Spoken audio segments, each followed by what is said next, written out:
Hello বন্ধুরা, তোমরা সবাই কেমন আছো? আশা করি ভালোই আছো।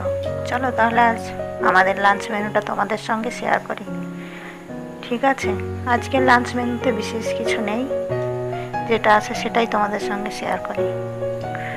আজ স্পেশাল কিছু নেই, তার কারণ আজ বাজার করা হয়নি, যেটা বাড়িতে ছিল সেটা দিয়ে আজ বানিয়েছি।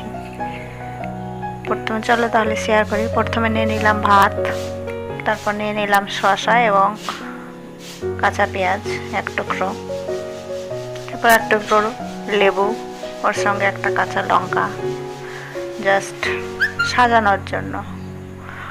তারপর করেছিলাম আজকে করলা ভাজা, সেটাও নিলাম। তারপর বরবটি আলু ভাজা, ভাজাতে আর কিছু করিনি, এই দুটোই।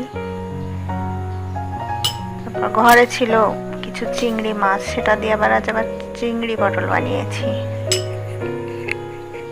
দেখতে এখন কালো হয়ে গেছে, তার কারণ লোহার কড়াইয়ে রান্না করেছিলাম তো, সেই জন্য এরকম কালারটা হয়েছে, কিন্তু বন্ধুরা খেতে সুন্দর হয়েছিল।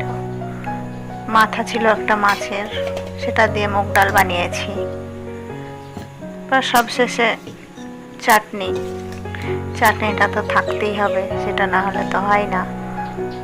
তারপর আবার কি করব, একটা ডিম ভাজা করে নিলাম। এটাই ছিল লাঞ্চ মেনু।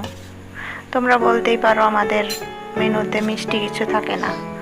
মিষ্টিটা আমরা কম খাই, সেজন্য মিষ্টিটা দেখাই না। আমাদের মিষ্টি খুব কমই হয়, মিষ্টিটা অত পছন্দ করি না, সেটার জন্য মিষ্টিটা থাকে না। থ্যাংক ইউ, প্লিজ সাপোর্ট করো। তোমরা সাপোর্ট না করলে আমি সামনে এগোতে পারবো না, প্লিজ সাপোর্ট করো।